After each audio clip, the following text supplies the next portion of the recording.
like to give everybody out there listening a very warm White Cat welcome, because you're tuned in to the White Cat Outdoors podcast. What's going on, everybody? This is White bringing you into episode 20 of the White Cat Outdoors podcast. Tom and Nick are both hanging out with us today. Hey, how's it going, everybody?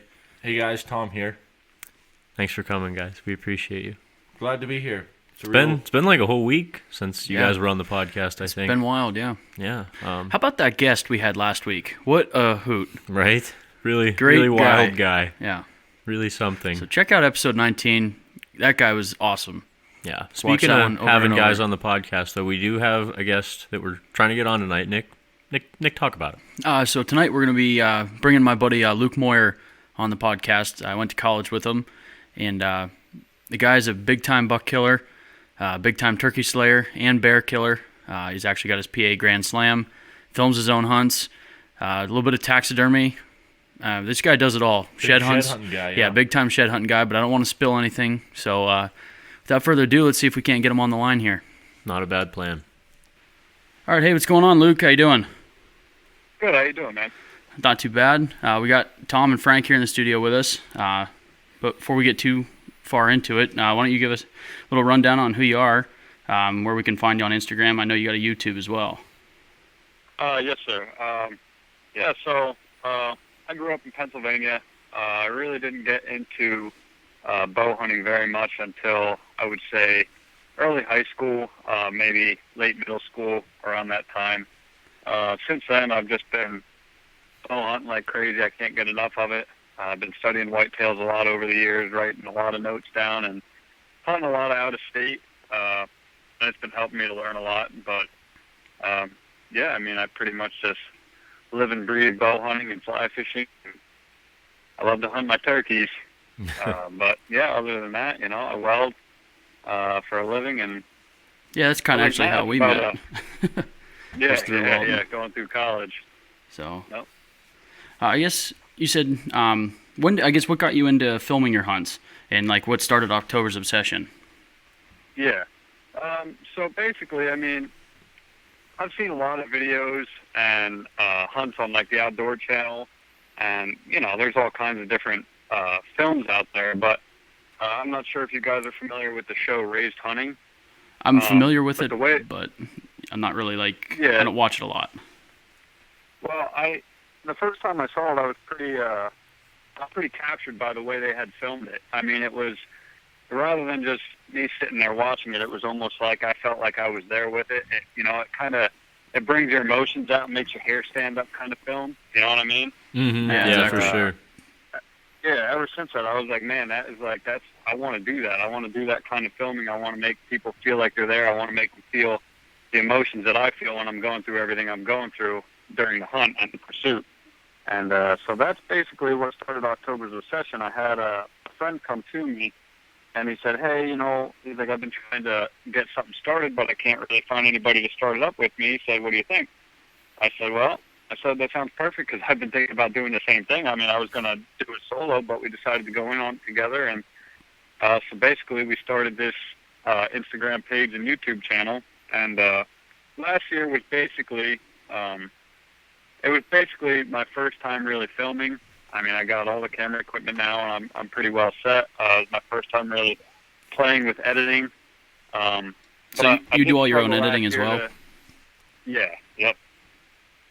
But I definitely did struggle with trying to get all the film that I needed for my hunts. I find myself getting so wrapped up in the hunt that you forget to film. You know what I mean? Yeah, I definitely know what you're talking about with that, because I've tried doing a couple of small filmings before, just like with a GoPro or whatever, or just small stuff. And I've filmed Tom, last week turkey hunting, and it just adds another thing that you have to think about all the time, especially with self-filming. You always have to be Johnny on the spot and thinking about, okay, where's my camera pointing, what's going on, what's about to happen, how do I have to set up, so you get that perfect shot. Right, exactly. Yeah, it's tough. I guess if you're not used to it and you're not doing it full time, you end up with a bunch of missing pieces. Mm-hmm. So why don't you run us through your first I guess, like your big release, it seems, with your buck last year, with October's Obsession and stuff, and that filmed hunt. Because I know you had, yeah, just a little bit of, I guess not a ton of history with the guy, but, I mean, I'll let you tell the story. You were there. Okay. Yeah, so 4 years ago, me and a guy that I'm good friends with, we were talking about, it seems like private land around here is starting to get bought up a lot, and permissions to hunt anywhere, and everything's getting developed. Everything's kind of dwindling right now. So we were kind of on the outlook talking to, get our own property that we could actually manage. I mean, it's hard when we ended up finding a 55-acre piece of land. It's down in this little valley with ridges on both sides, and it's all agriculture around it, and we are the block of woods. And the first time we went to walk it and check it out, it had a couple spring-fed streams, and I mean, it had just about every little kind of terrain you could imagine. Big cedar thickets, big crossings, funnels. There was a lot of opportunity to do something with it. So we decided that we were going to go ahead and talk about leasing it, and so that's what we ended up doing. So when everything was final with the leasing and we had all our agreements written down and everything like that, the people agreed that we could put in a driveway and make access. If we wanted to do food plots, we could. If we wanted to do any kind of land management, we could. They just didn't want us to build. So we were like, all right, that sounds good to us. So we went up and we put a little driveway in, just so we could park our trucks off the dirt road right there, and have a gate maybe, and just try and keep people out, because the first time we walked it, we saw a lot of tree stands. I guess the landowners they don't live around here, so that just kind of became a quote unquote public piece for anybody that wanted to hunt it. Really. Freebie for anybody. Yeah, pretty much. And from what I heard, I guess there was some pretty good deer killed out of there. State trooper lives across the road. He also has his own piece of property, and he wanted to manage deer as well. So really nice guy. So we got hooked up with him, and we got hooked up with this property, and we put in our little driveway, and we decided that we wanted to clear out this real big thicket. It was kind of like where Briars has transitioned into like a real sweat skunk cabbage swamp right there, and it also butted up against the left side of a power line that ran all the way across the property.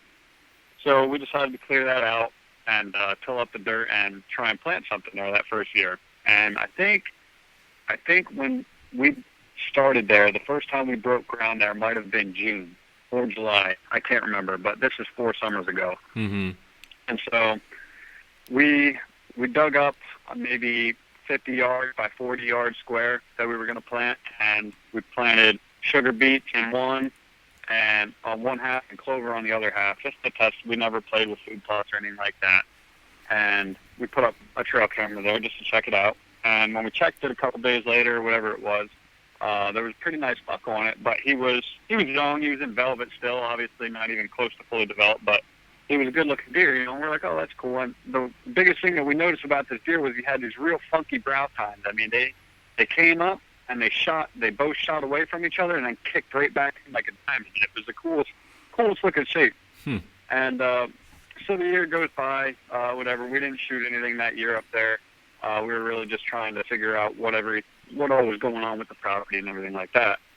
So the following year, we decided that we wanted to put in a couple more food plots strategically placed along the property. Where would we be able to access with the most common wind, this, that, and the other thing. And so we did that, and we started getting trail camera pictures late summer again of this same buck, now a year older. And, we were like, wow, look at him. He's got them same brow tines, just a bigger frame, a little more mass on him, but he's starting to grow up. We're like, that's pretty cool, And so we decided to start naming deer so we could try and keep track of them a little bit more. And this particular buck we named Zeus. And so we both ended up getting decent 8-pointers up there that year.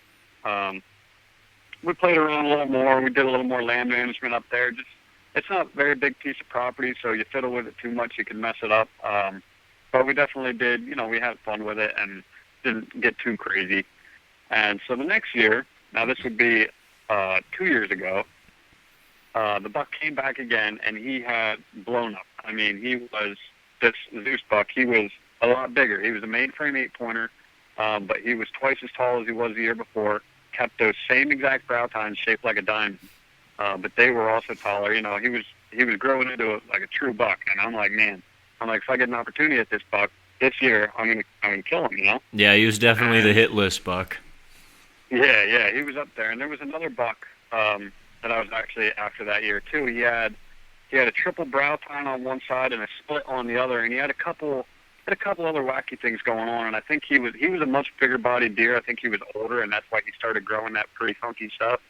But we never actually ended up seeing either of them in person, so we just kind of, you know, I shot one up in Trout Run that year on public, and Brad ended up shooting one in Jersey.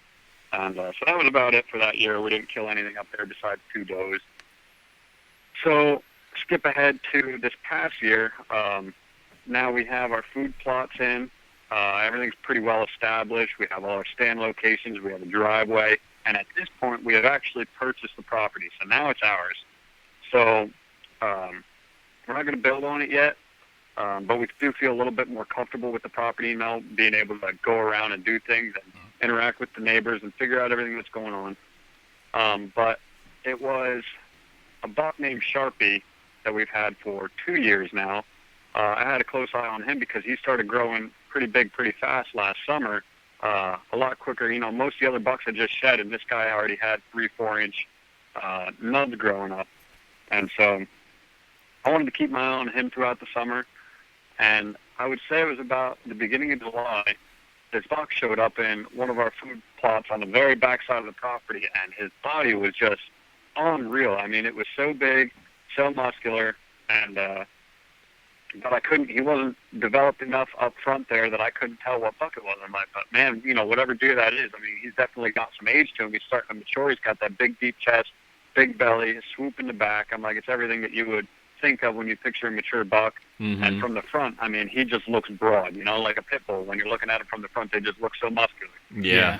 So I'm like, you know, we were real curious about what deer that was. And then beginning of August, he showed back up again, and bam, I mean, we knew exactly what deer it was right away. I mean, he was getting pretty close to being done with his antler growth, and we knew it was Zeus again. So that would be the 4th year that we've seen this deer, and we're thinking he's 5 or 6, because we don't know exactly how old he was the first year we seen him, but we were thinking a 2-year-old. So we were like, all right.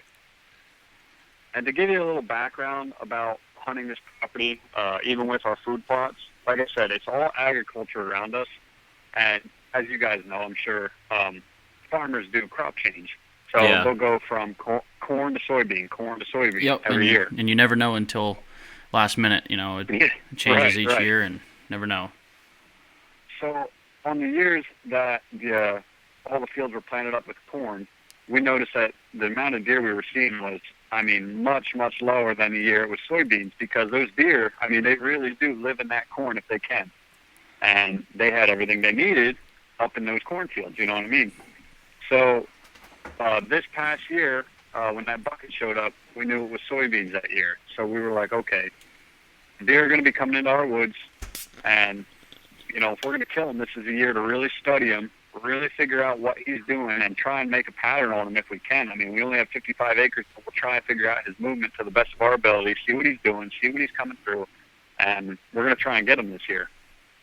So skip forward to October, early October. And you're filming at this point, correct? Like, not necessarily this deer, but you've got your camera with you for this season.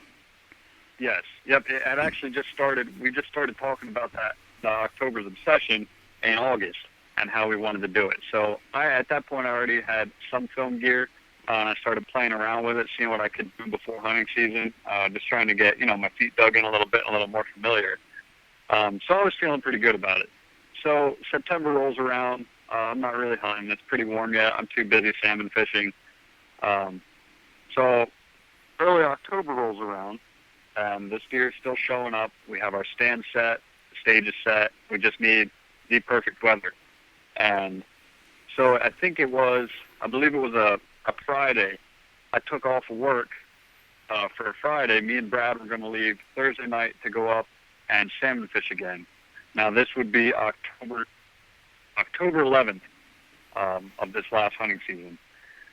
So we were supposed to leave that Thursday night, which would have been October 10th, and something ended up happening with Brad and his job that he ended up having to go to work. So, all right, well, I'm not going to go up to New York for the weekend, but I already took my day off of work, so I might as well hop up in a stand. And so the one thing I do want to say, I don't know, a lot of people have different opinions about the moon and how it phases deer. I'm sure you guys have heard of the Moon Guide by Deer Society. Mm-hmm. Yep. Yeah, so we have that. Now, I know there's the red moon, and there's a couple days before and a couple days after. It shows you the deer movement, this, that, and the other thing. Now, honestly, I probably wouldn't have gone and sat in the stand that night or that morning if it wasn't for the fact that it was, I think, 2 days after the red moon or 2 days before. I don't even remember. But I'm like, you know what? I got a good win for that stand in the far back where Zeus has been coming through a lot. So I said, I'll go back there and try my luck. So I got back out there on that Friday morning, just because I had called off work already and we weren't going to end up going to New York. So I sat there most of the morning. I was going to try and pull an all-day sit. Kind of weird to do in October, but it was just something I wanted to do. I didn't have anything better to do. Yeah. But I ended up pulling out around 11:30. Let me rewind a little bit. That morning, there was a buck that we had named Poker. He's a young 7-pointer. He's a really nice buck, honestly. For being as young as he is, I think he's got a lot of room to grow. Really good-looking deer. So either way, he's actually pushing some does around, and he was grunting a little bit, which is, it was pretty early in October yet, but it was still pretty cool. And he walked right underneath me. I let him go. He went back into the clover plot about 50 yards behind me, and he was chasing this doe, just nosing her around a little bit, and he ran down the trail that we had cut all the way around the property for easy access. He ran her straight down that trail into this thick brush, and I actually heard a buck snort wheeze at him. And at first I thought it was him, but I'm like, no way he did that. I mean, there was no way that little buck just did that.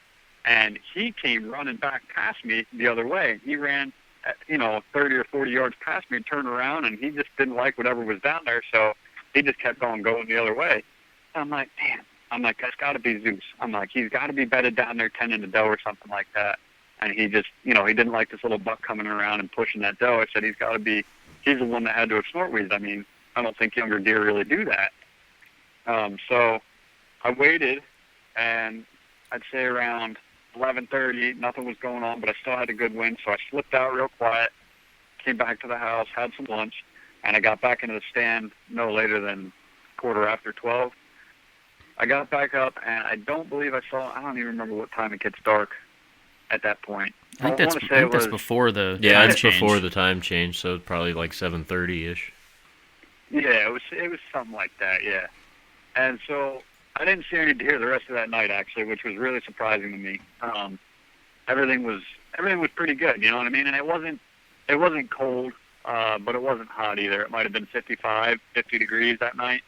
So I was definitely expecting to see some deer, but nothing was doing. And so on the far side of my food plot, I have a trail camera just posted up, just kind of watching it. There's actually a vine there for a pre-orbital scrape. I'm not sure if you guys are familiar with those, where you hang the vine down and the deer rub the corner of their eyes on it. Oh, yeah. Mm-hmm. I've heard guys have actually using like ropes to make like mock versions of that. Mm-hmm. Yeah, yep, pretty much the same thing. So I had a trail camera on the far side of the food plot overlooking one of those.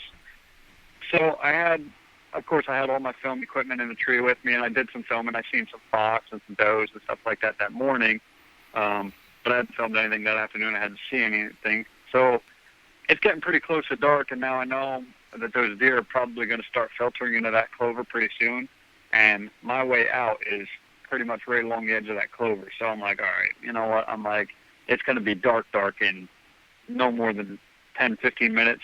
So I said, I'll just pack up all my stuff right now, and I'll start climbing down and get out of here before these deer filter in, and I spook them. So I got most of my film equipment packed up. Actually, I think all of it was packed up. I think the only thing I had going at that point was my GoPro was still hanging up in the tree.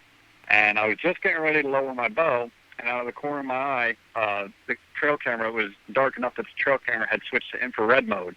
And I just see the red LEDs in the background of the trail camera light up. And so I just happened to turn my head, and I look over, and I could see a buck on the far side of the food plot. And I'm looking, and I'm like, it's not Zeus. I mean, I can tell it's not Zeus, but I'm having a hard time seeing it. It was getting pretty dark. And he was, I'd say, every bit of 100 yards out there. Mm-hmm. So I'm looking and looking, and I can't tell what deer it is. So I didn't have my binoculars with me, of course. But he turned, and he wasn't even eating the clover. He just turned and started walking right towards me. So I'm watching him. My bow was still hanging up. I hadn't picked it up or nothing. I didn't know. Really, the only deer I wanted to shoot that year was Zeus because I knew he'd be pushing 150. So I was pretty dedicated to him, especially having, that was, the first deer I really ever had history with as far as documentation. So I thought it'd be a really cool story if I killed that deer. So I was really putting my heart into it. So this deer's walking towards me, and as he's getting closer, he's getting bigger. And now I know we've all shot bucks that had ground shrinkage, and anybody that happens shot, to the best of us. Deer, it does, and I've come to learn that if you get a 2-year-old deer with a big looking rack on him, but you don't know how big his body is because, maybe it's tough to age him or something like that.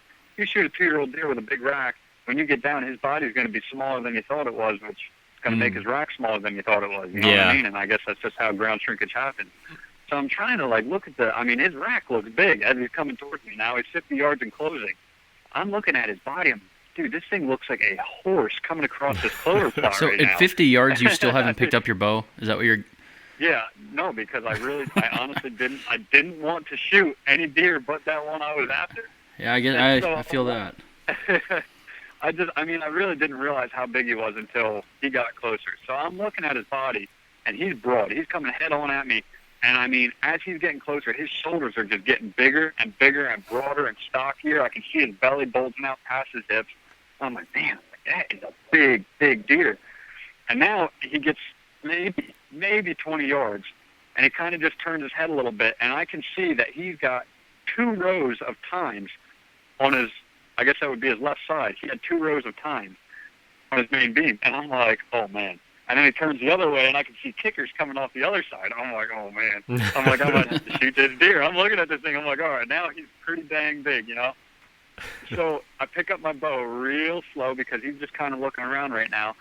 And the way I have my tree stand hung, I have it pointing to the west. And now my food plot is over to the south, the southeast almost. It's behind me. My tree stand isn't pointing onto the food plot. It's actually pointing into a transition between kind of where they're coming out of their bedding and just kind of filtering through to go up into the clover and then filter through there into the ag fields there. Mm-hmm. So he's technically behind me. And, the only reason I saw him was because I saw that trail camera out of the corner of my eye when I was turned, getting everything into my backpack. Yeah, you probably would have now, spooked him had it not been for the camera going off. You'd have had no idea he was there. Yeah, I would have never known. I'd have been climbing down my ladder. So it's just crazy. So, so at this point, I'm turned. There's a crotch in the tree, and I have my platform right below that crotch. So now I'm kind of turned, and I have my bow sitting in the crotch of the tree, and I'm kind of trying to figure out, how am I going to shoot this thing because he's head on at me, and I'm not going to shoot him that way. So I decided to pick up my bow and turn 180 degrees and let him just slip past my tree, and I'll shoot him, 15, 20 yards quartering away as long as it's not too hard. Well, he never made it that far. He got right to the base of my tree. I mean, almost touching my ladder. Well, my climbing stick's there, and he just happens to look up, and he instantly daylighted me because there I was standing in the crotch of the tree with zero cover because of the way I was turned. Mm-hmm. And he picked me right up. So now I'm like, I don't know what to do. Of course, I'm trying not to move, but I'm looking at the end of my arrow, and that thing is just going absolutely haywire. I'm trying to hold as still as I can, but I can hear it bouncing, and I'm just watching him. And I don't know what he's going to do. Well, then he kind of just lowers his front end and takes one step back, and he's still got his front end lowered. He's looking pretty spring loaded. You know what I mean? Like he's going to run, and so he takes another step back, and he's just locked onto me. He ain't looking at anything else. And I know, I'm like, I don't know what I'm going to do because I'm about to watch this buck run out of my life right now. And so, bam, he does it. He runs. He jumps. And as soon as he's running dead away from me, I pull back. And I was going to try and stop him, meh. Mm-hmm. I was going to try and stop him and see if he would turn enough for me to get a shot. But I didn't have to. I pulled back, and because I didn't move, I didn't spook him that bad. He didn't. I mean, he knew that there was something there he didn't like, but he didn't know what it was. And I didn't move. I didn't give myself away. I only pulled back when he was running away. So he naturally just stopped and turned and was just looking around again, and he kind of calmed down a little bit. But at this point, I have my single pin bumped all the way up because I plan on shooting him at 10 yards. Now, this deer might be at 35 or 40 now. I'm like, you've got to be kidding me. And I'm full draw. I'm like, there's nothing I can do now. I'm like, all right. I'm like, well, I've done this in the yard a million times. I'm like, I think I can do it. So I just brought it. I mean, I didn't even bring it all the way up above his back, but I shot, and I mean, it was perfect. And he jumped up, he mule kicked, spun around in the food plot, and he just tore off down that trail that I was telling you that smaller buck had run down earlier that morning. Mm-hmm. So I didn't even really know the caliber of buck I had just shot, but I knew it had to be a big one in order for me to shoot him over the one that I was originally chasing.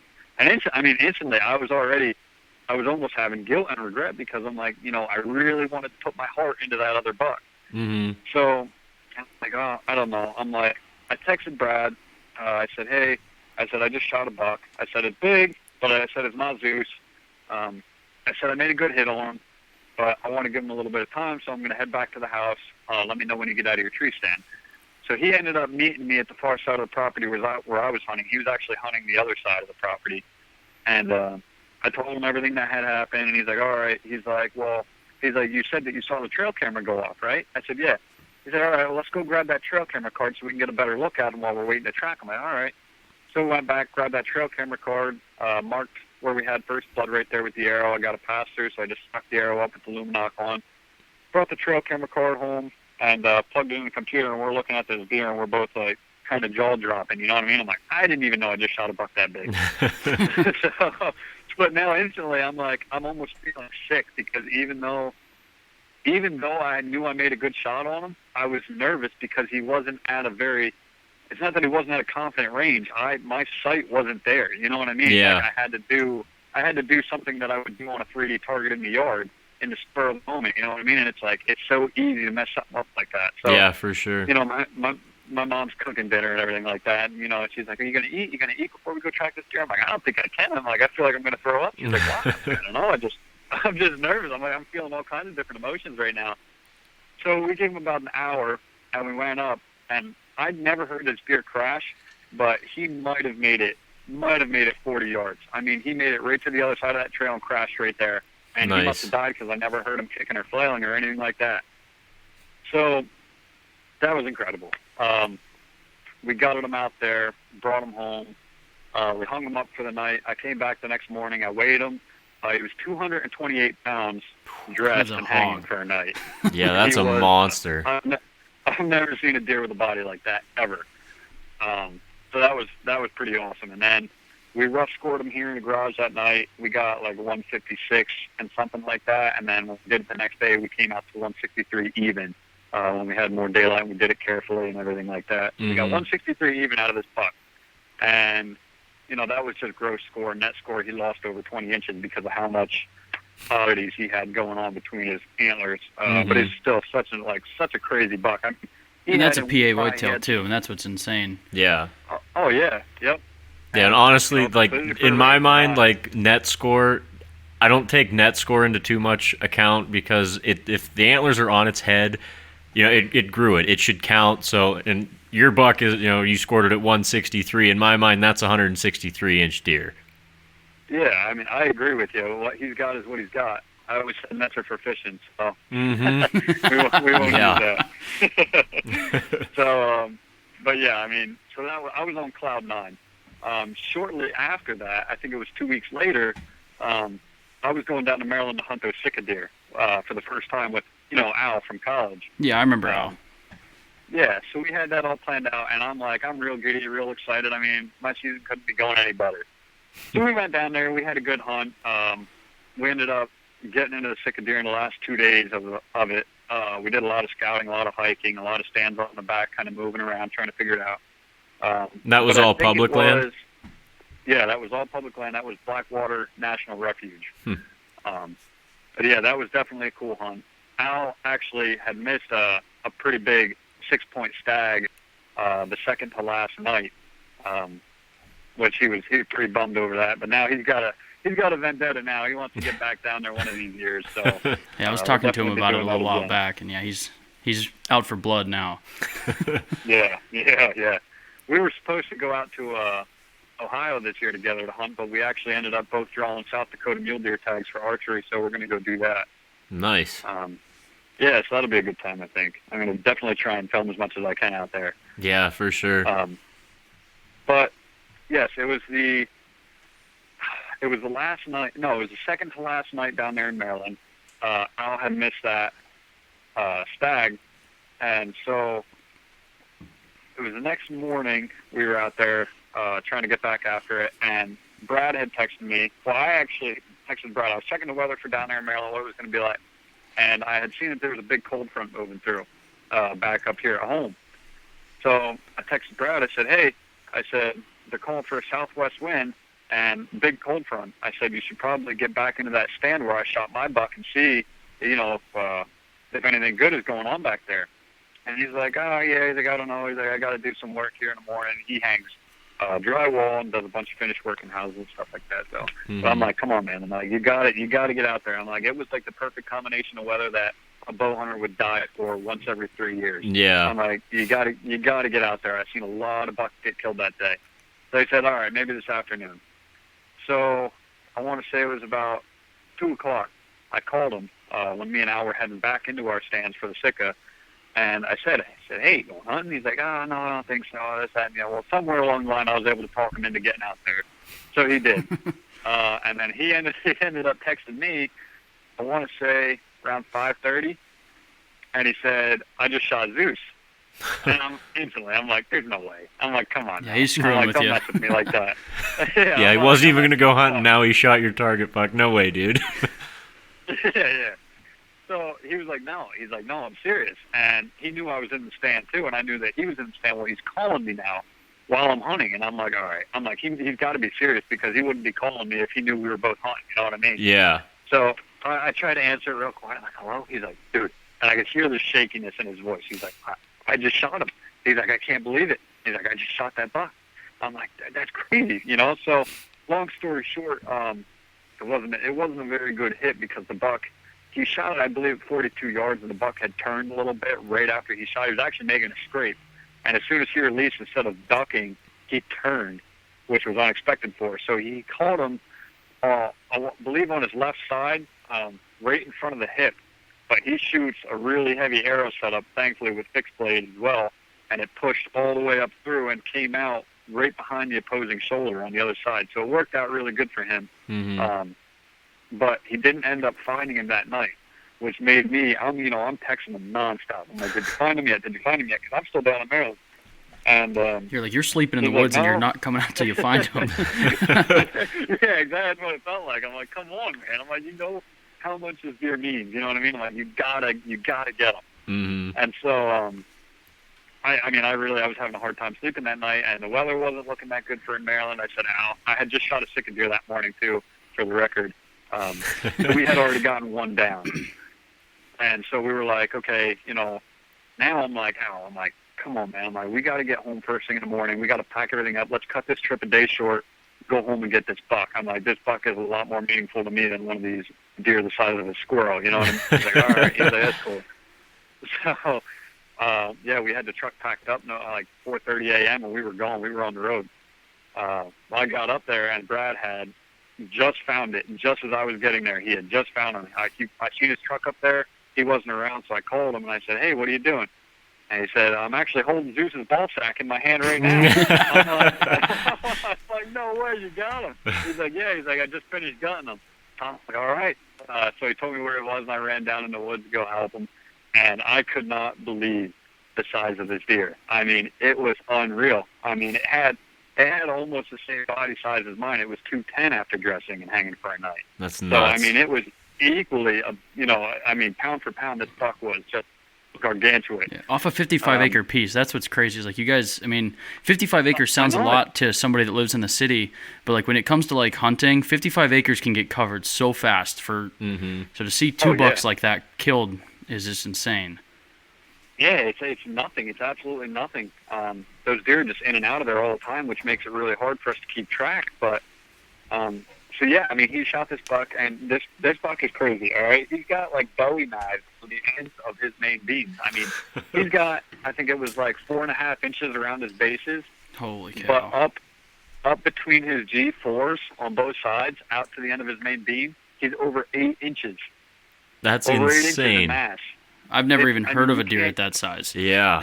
Yeah, you can hardly get your hand around one side of his antler. I mean, it's unreal. I mean, it was Just like the paddles heaviest buck almost. I've ever Yeah. held. Yeah, exactly, just like paddles, because it's not 8 inches round. I mean, it's like 4.5 inches tall, and then it's just all, it's just crazy. I mean, it's unreal. And he had kickers. He was actually a 14 pointer, and he had a drop tine that year. This past summer, he had a drop tine come, like his main beam on his right antler came out and dipped down like a teardrop, like 3 or 4 inches. And that was in August, and he had actually broken it off at some point before he got hardhorn. So, of course, that wasn't on there, but I think we're going to repair that because we got lots of pictures of him with it on. So we're like, that's really cool. Yeah. So either way, we had that. And shortly after that, then I had a buddy text me. I think it was during shotgun season. We were shotgun hunting in New Jersey. My buddy Louie texted me and said, hey, he said, I have this real big buck on my camera. He's like, I've been watching him for 2 years now. He said, he's like, I just can't seem to kill him. He's like, do you have any thoughts? He's like, I'll send you the property on Onyx and everything. He's like, just check it out and see what you think too, because he's like, I just want a second head on this. So I looked at it, and I'm like, yeah, I don't know. I'm like, how old do you think the deer is? He's like, I don't know. I'll send you a picture of him, and you can try and figure out how old he is a little bit. I'm like, all right. Yeah, that sounds good. So he sends me a picture of this buck, and I'm like, man, that's a big buck, And he's like, yeah. So he sends me a couple more pictures. He's like, how old do you think he is? I'm like, Louie, that buck looks familiar to me. He's like, really? I'm like, let me check his teeth. I shot that buck a month ago. He's like, what? I'm like, I shot that buck a month ago. I kid you not. He had pictures of that deer, a bunch of them, maybe 24 pictures of my buck the night of October 10th. One night before I shot my buck, October 11th, over 2 miles away. That's insane. Yeah, tell me, I'll 2 check his miles teeth away. right now and tell you exactly how old he is. Yeah, and I'm like, of course, I mean, I did actually feel pretty bad about, and he was passing up bucks all season so he could get a crack at this buck. Yeah, I had no idea it was He already didn't even dead. know it was dead. Yeah. So, but I mean, it was just unreal. I mean, it just goes to show. I mean, we had never ever, not once, not one picture, not one sighting, never ever saw the buck that I shot ever. And meanwhile, this other buck that Brad shot, I mean, he's like a homebody. He just can't seem to get rid of him. Yeah. But I mean, it was like the stars lined up because really, we were supposed to be in New York that weekend, salmon fishing. I wasn't even supposed to be in a tree stand. The weather wasn't right. There was no cold front. There was, you know what I mean? Like, it was just one of those things. This buck's never showed up before. What are the chances that in daylight, he just gets up, walks 2 miles, and just happens to show up right there? It was just one of those weird things that's like, man, oh man, like, how did that happen? Yeah. And then for Brad to shoot Zeus out of the same tree, we call it the 300 tree, because Brad's ended up scoring 159 and 5/8 gross score. Nice. So we call it the 300 tree. We ended up shooting over 310 inches out of the same tree 3 weeks apart. That's insane. It was like it's unreal. It sounds like Unreal. you almost passed up a buck that scored higher than your target buck when you let him get right to your tree and walk halfway out of your life. Yeah, I know. Yeah, that would have been, I don't think, especially after I pulled the trail camera card, if I had passed that buck. Yeah, and you then probably would looked have been back at that sick. Picture, oh, yeah, it would have been horrible. Mm-hmm. Yeah, no, we'll never ever top this year. But I don't know if it was a testament to our hard work up there or if it was just dumb luck, if the stars aligned or what. I'm sure it was a little cool. bit of both. Yeah. Yeah. No, that's just a wild Yeah. story. And back to what you were saying about, that raised hunting, and just like giving people that feeling like you're there. A couple times through that story, you're talking about those bucks coming through, feel like them goosebumps, like I'm sitting, in the next tree over or something. Like, seriously, like telling that story, like, it's just insane. And anybody that's like big into hunting hears a story like that with that much history, it's like you can't help but feel personable with Yeah. it. Especially you're Yep. hunting. I mean, we're not obviously hunting, close proximity to each other, but we're still hunting PA, and knowing that them bucks are roaming Pennsylvania is just incredible. Mm-hmm. Yeah, I mean, from what I hear from, older gentlemen that I talk to and stuff like that, I mean, there never used to be buck like that around when they were kids. I actually, the one guy that I was talking to over in Jersey while we were shotgun hunting, he said him and his grandpa used to come over to PA for rifle season, and he said you would see a herd of 100 deer. He said, but you were looking for the 4-pointer. He said that was a trophy. Yeah. He said you'd even roll a spike and you'd be happy with it. He said there was never bucks like this around. Mm-hmm. That's wild. I'm sure there was way back in the day, Yeah. I'm sure, of course, there was when people weren't really interfering and there was no overhunting or anything like that. But he said when he was a kid, he said it was never like that. So they really come back. I can say that. Yeah, no, the antler restrictions definitely done a lot for the deer herd in Pennsylvania. Yep.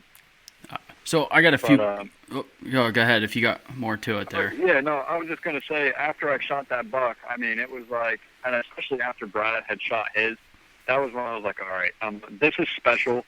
I mean, this may never, ever happen again. I said, this is where I'm going to try and attempt to take my filming to the next level. I said, I got footage in the days leading up to killing him. I said, the only footage I have of me shooting is my GoPro that was pointing on me because I had enough time to reach over and turn it on. And there was nothing pointing on the buck. The only thing I have of the buck is a trail camera picture on the actual deer.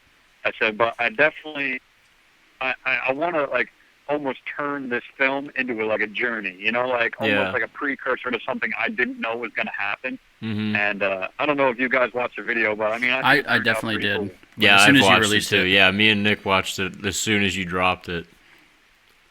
But I totally understand that feeling. Because like we said, we're just starting to get into filming, and that whole like trying to get the perfect shot. But at the end of the day, like you are out there hunting. So like to me, it felt even more personal knowing that like you're out there trying to film this hunt, but when it comes down to it, like your camera angles weren't perfect, but you still got the job done. And I think that's part of the experience too. And I think you can tie that into a really good story with the whole hunt. Yeah, I agree with you. That was a perfect, like what you just said there at the end, like segue. What I wanted to ask you, what exactly are you using camera-wise, and like how are you filming your hunts up in the tree stand? So I have 4 different cameras that I typically run on a normal setup. I have a Nikon Z50 mirrorless camera, and I just run a 30mm lens on that with a microphone, and that's what I have for doing my in-stand interviews. I have my GoPro that'll typically get, like a third-party angle on me, drawing back, whether it's pointing down, pointing up, pointing from behind, anywhere I can get it and get it comfortable. I'll typically use that. Then I have another camera arm on the other side of me. So I have camera arms on both sides of me. That holds my D5200 Nikon DSLR. That's what I'm actually filming the deer with. And then most of my still shots I'm getting with a D3400 DSLR. So, and you're doing that all by yourself. You don't have anybody else up in the stand with you? Nobody's up there with me. That's crazy. I mean, that's... So it gets difficult. I mean, it really does. Yeah, especially like you were saying on the deer that you shot, you were packing your stuff up and ready to go, and then all of a sudden he's in your lap, and you gotta do your best to try to get angles right. And even though you said all you had was your GoPro, but still, if you had another camera out, all of a sudden now you have to worry about where that camera's pointing to try to get the deer. Right. And the other thing too that I noticed that I'm definitely going to have to change something up this year is on my mirrorless. Like I was saying, I'm running a 30mm lens. On the actual camera that I'm using to film the deer, I'm running a 70 to 300 millimeter lens, so I can really get out there. When the deer are coming through the woods, and I can get really down to like a real low focal length, and I can make it, I can make it look like it's on a DSLR. I can make a really nice video out of it. But the problem is, when these deer start walking underneath me and it's a high pressure situation, that 70mm, I can count the hairs on its back zoomed all the way out when that deer is right underneath me. So then all of a sudden that turns my Z50. I have to swing that over on the opposite side of me and bring it across my chest like a seatbelt and try and get film with that of the deer. You know what I mean? Yeah. And so it's just, I mean, it gets chaotic for sure. And then, at the end of the day, you're trying to organize all your footage, and you're trying to figure out what you want to use and what you don't want to use. And it's like, man, this is tough, but honestly, I mean, this is cool. It's really fun. I mean, you can make it what you want it to be, and I think that's probably one of the best parts about it. I mean, it is yours. You can do what you want with it, and you can really try and make people feel any way that you felt about it. Mm-hmm. Yeah, for sure. Another thing I wanted to touch on when you were talking about the buck, like you had your pin set for 10 yards or whatever, up as far as it would go, 20 yards or whatever, you got your top pin or all the way up, and it stepped out. Do you still prefer to use your single pin after that occurrence, or do you just like practice more with, that last minute shot where you have to kind of like guesstimate where your pin should be? I still love my single pin, just because using that, I mean, I can shoot out to 120, which I'd love to do practice shooting. I love to get my long range out there.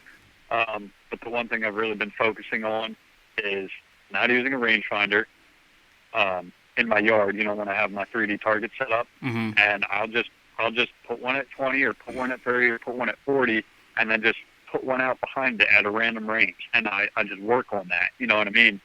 Try and get more familiar with my ranges. I know it's hard. It's really hard when there's nothing to compare it to. If there's nothing around it, it can be really hard to touch on a range. But I want to know how high I have to be. If it's worth it. If it's not, do I want to take a guess? Do I not? But I've been really practicing on, just trying to be more familiar with my ranges. I still want to use my single pin. I still love that thing. But yeah, I just want to get more familiar with it. Mm-hmm. Get a little bit better at shooting without being so reliant on a rangefinder. Yeah. Yeah, that's the reason I ask is because I was on the fence about the single pins, and for years I've shot fixed pin. So this year I switched over to an option site from Option Archery, and it's basically like you've got your fixed pins, and then there's actually like a housing that can be flipped out, and your fixed pins are like disappeared, and it's just a single floating pin. Because I couldn't decide if I totally wanted to jump into a single pin sight. I still want that like cushion. So I jumped into that, and I've actually really, really liked it. And I found I started hunting with it at the end of like muzzleloader season, and then I've been using it for turkey. And I find I've actually keep my fixed pins out of the way for the most part. Mm-hmm. But I haven't had an opportunity where I set my pin and draw back on something, and it gets out of range from where I thought it was. Right. But yeah, like I said, I was curious because I'm still like on the fence on single pin versus fixed pins. But I'm not familiar with the site that you were talking about, but I mean, that sounds like it's, just as good of an option. I mean, it's almost like you have both in one. Mm-hmm. And that's how mine is. I shoot an IQ, and it's not quite like his. It doesn't flip the fixed pins out of the way, but it's got two fixed pins, and then the third pin's a floating pin, so you can tweak it to whatever you want. So like I have my first pin at 20, next one 30, and then everything after that is just an adjustable pin from 40 to 100. So I can right. That way for longer ranges for practicing or for 3D shooting, I can use that full range of motion on that pin, but in a hunting situation, I still always have the fixed pins at my normal shooting ranges. Mm-hmm. Yeah, I would find that. I mean, I think that would be even more useful than just a regular single pin, honestly. Mm-hmm. Yeah, just like I said, I can't fully commit to the single pin. I know a lot of guys that shoot them and absolutely love them, Mm-hmm. but it's just like that jump. I don't blame you. I mean, I can imagine. I'm sure there's been a lot of missed opportunities because of that kind of thing. It's like it's almost like when you're walking down the hallway somewhere and somebody's coming right at you, and it's like you go to the right, but then they also go to the right. And you're kind of like sidestepping, like who's gonna pass? It's kind of like the same thing when a deer's coming through, and he moved. He's a little bit farther now, so it's like okay, I'm like I have zero time to get this shot off. Okay, and you get like halfway, like drawn back, and you're like, oh no, I should adjust. And it's like you're bouncing back and forth, just like you're sidestepping with that person. You don't know what to do, and then bam, that deer's gone. And it's like, what was I supposed to do? So I like the sights that you guys have. That sounds like probably even a better option than a regular single pin. I don't blame you for being on the fence. Yeah. Yeah, just like I said, I love the idea of this single pin with just like the clear sight picture.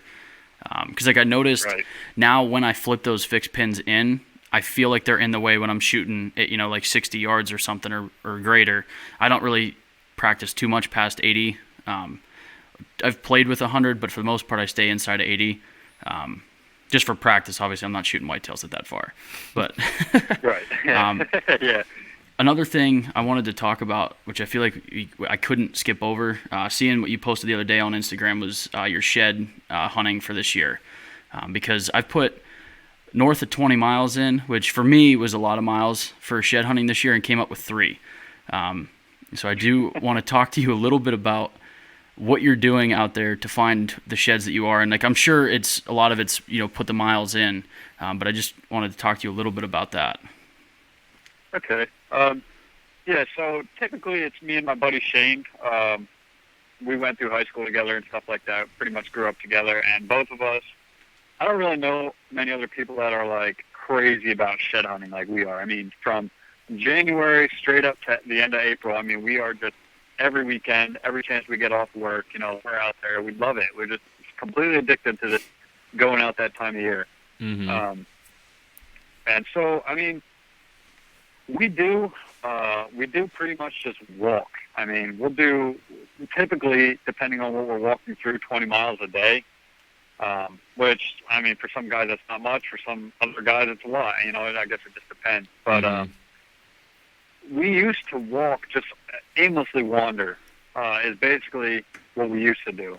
And now that we have Onyx, we put on our trackers. It tells us how much time we're using up, how far we're going, where we're going. It's telling us everywhere we've walked and where we haven't. We used to aimlessly wander, and we would come up with a lot less sheds. What we started doing last year and this year was we started making a game plan everywhere we went, because a lot of where we found those sheds was public land, which is awesome. I mean, it's like Do you want to throw that number out, what you found this year, just so people understand what you're talking about? We ended up with 84 sheds and 14 deadheads. Jeez. Yeah, so we're not talking like a dozen sheds here. Like, you got a shit ton of sheds. Now, granted, one was from Iowa, and I think 5 were from South Dakota. But other than that, all of them were Pennsylvania sheds. Yeah, that's still a pretty impressive number of sheds. So, yeah, okay, jump it down to 70. And yeah. So, but yeah, I mean, we like to walk into creek bottoms. The creek bottoms always end up bringing up, like, we usually find some deadheads down in the creek bottoms and stuff like that. And besides the creek bottoms, we like to walk field edges. And we've noticed, too, that a lot of times, if you can find fields that have, like switchgrass or Egyptian grass and stuff like that, right on the edge of the field, it's like between a field and a transition almost, where they're coming out. They're not totally committed or comfortable into coming into the field, but they have that transition that they can walk into. Then we'll end up finding a lot of beds in there, and we'll end up finding a lot of sheds in there in turn that time of the year. Of course, we like to walk like the oak ridges. Honestly, I mean, I'm sure you guys have heard of the south-facing slopes. Where they're getting the most sun. We haven't had a hard enough winter for that to matter. Yeah, no, this is one of the most mild winters I think we've ever had. Yeah, and so, we always try and key on those south-facing slopes, but I mean, that's for like, I think, in my opinion, this is for like Wisconsin, Minnesota, like those northern and midwestern states where they get cold, hard winters, and those deer need every little bit of warmth and sun that they can get. Around here, I mean, these past couple of years, it hasn't been much of anything at all, so we really haven't found almost any sheds on south-facing slopes, and it's definitely not for lack of trying.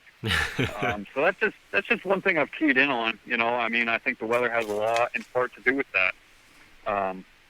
What we like are oak ridges and high points. Anywhere, a buck of any age, he likes to get up somewhere where he can lay there all day and just watch 360 around him.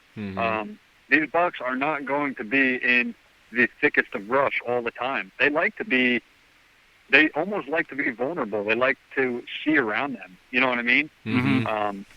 I think they feel safe in the brush, but at the same time, they almost feel vulnerable as well because they can't see what's going to be coming up on them. Yeah. So they like to get out into those openings and those high points where they can look down these ridges, look around them, know what's going on.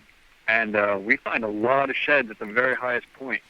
So going back to what I was saying about how we make a game plan, when we get to a piece of public land, we'll find the very lowest parts, like the creek bottoms.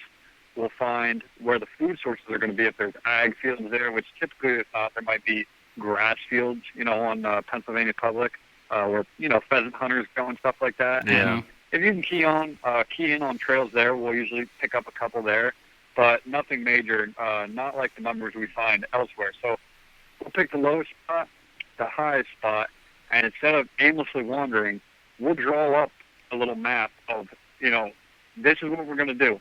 We're not, we have the tendency of getting out there and we're like, ooh, that.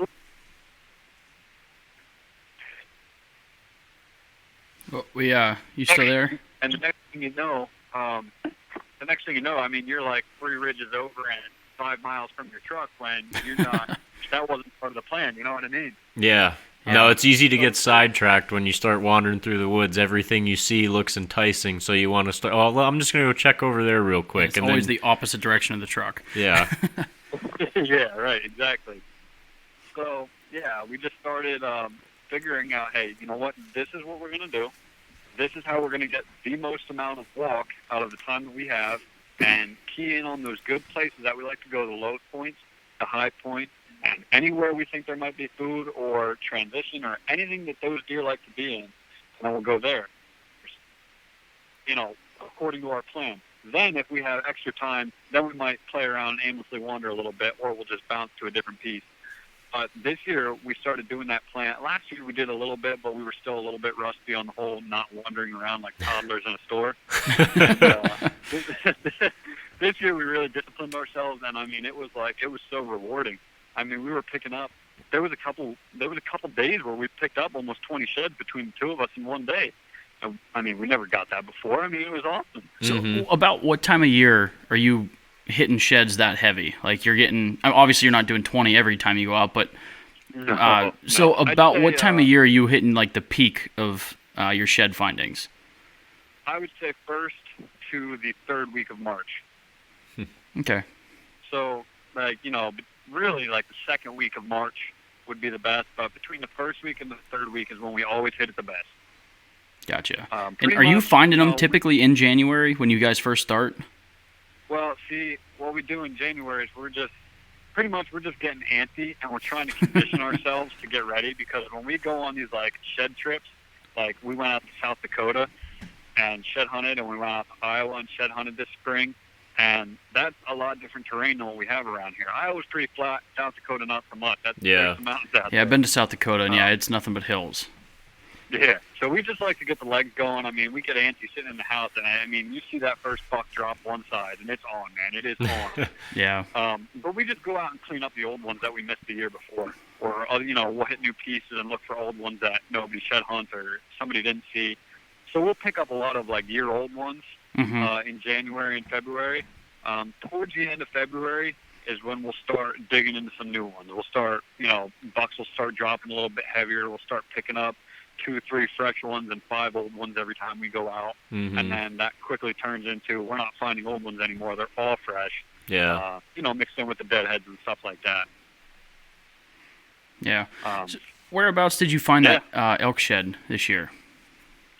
So that was, we were actually on our way out to Ohio, and we decided to stop, I don't know, we might have been 20 minutes south of Benzette.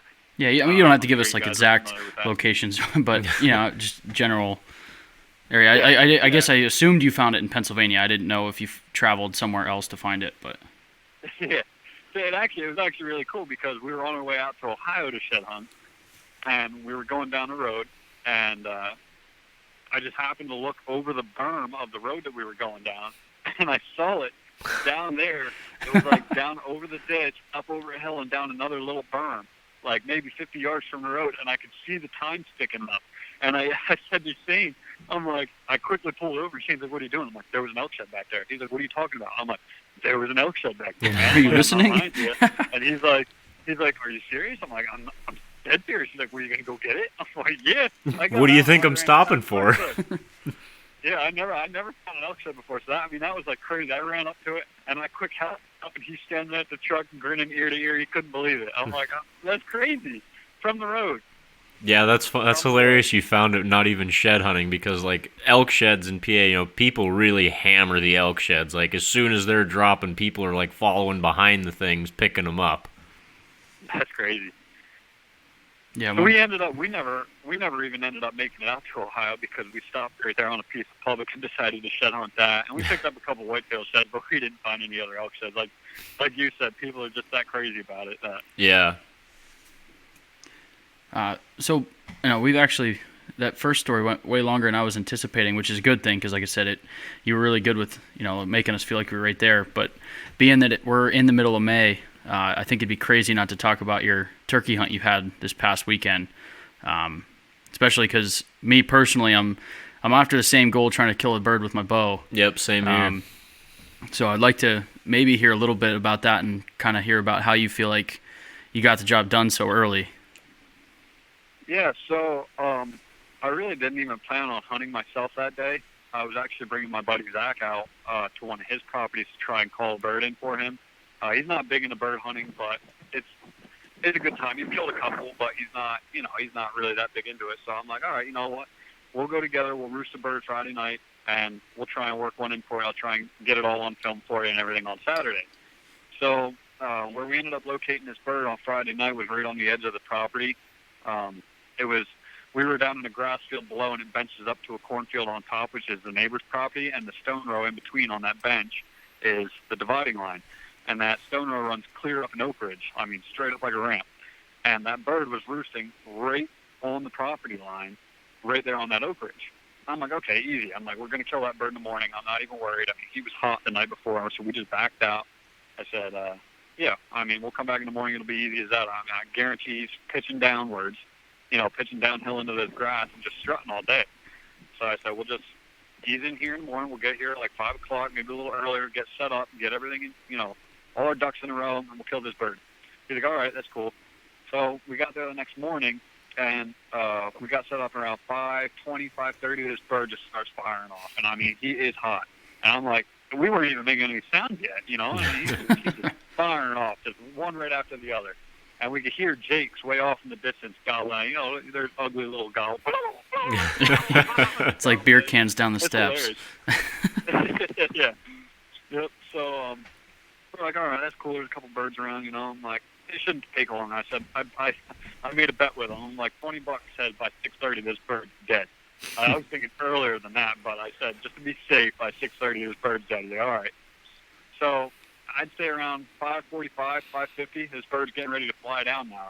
Any second, I'm waiting for this bird to fly down. I can see him.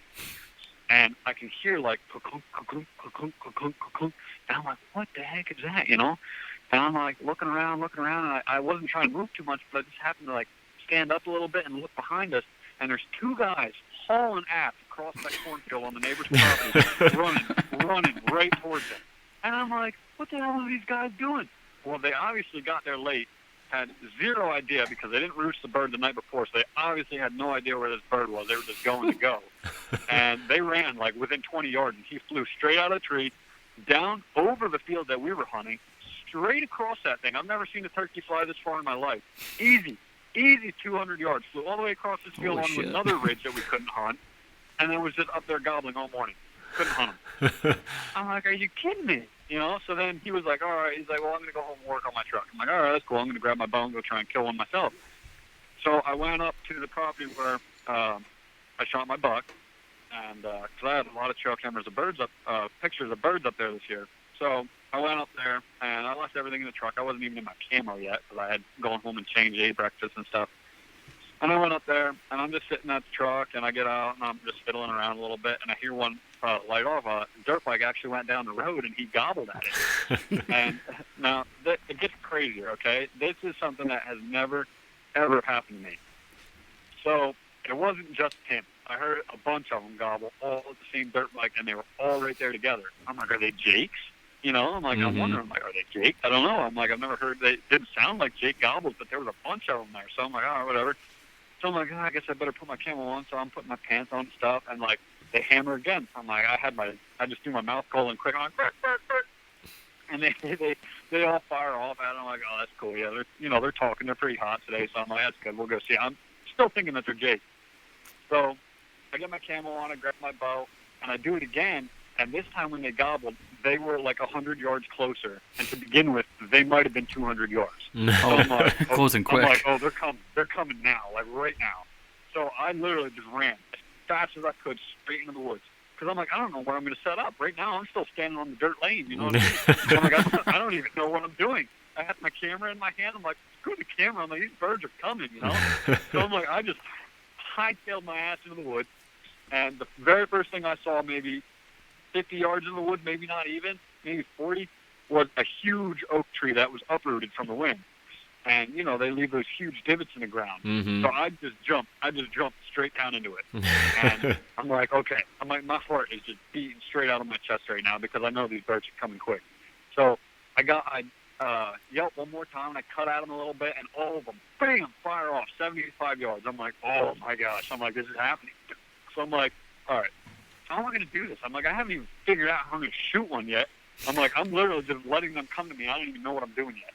So I kind of just poke my head up over. I step on a root like a step, and I just kind of lift my head up, like just so my eye gets above the root ball there, and I could see them. 7 longbeards, 7 of them. Jesus. I think they were 2-year-old birds, but who cares? Like whatever, you know what I mean? Like, yeah. Are we gonna age turkeys now? I don't know.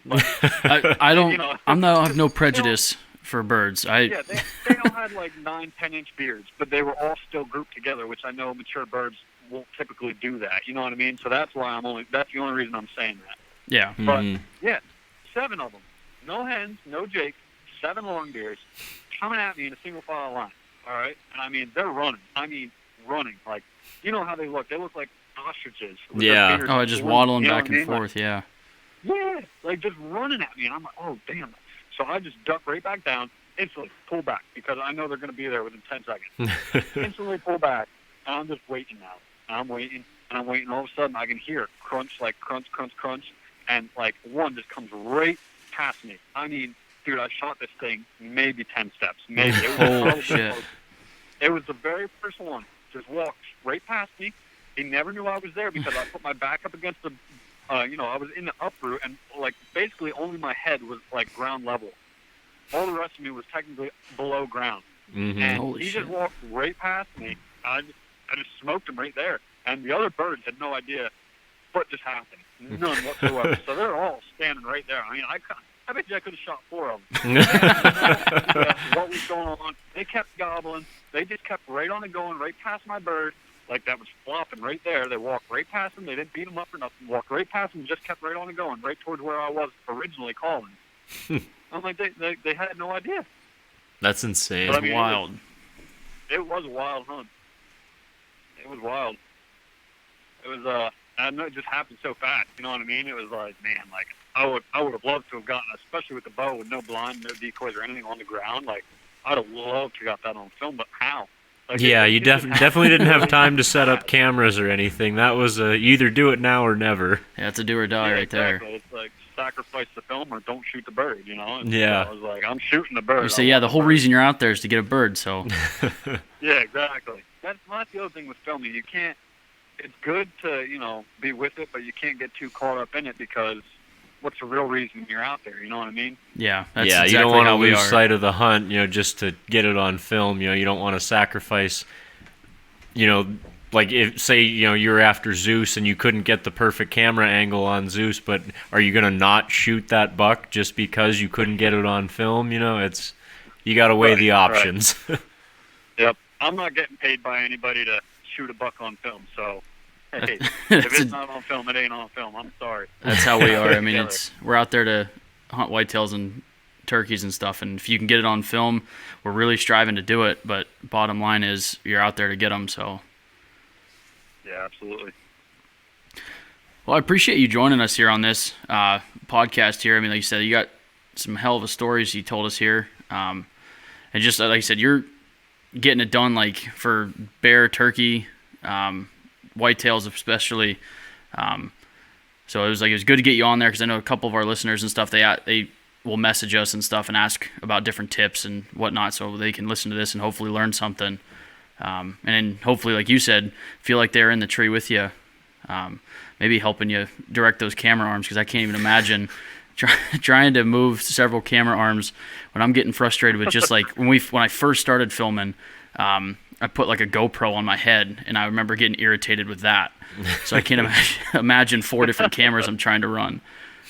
Right now we're running just a Sony Alpha 7, and then just some GoPros for some side angle shots and stuff.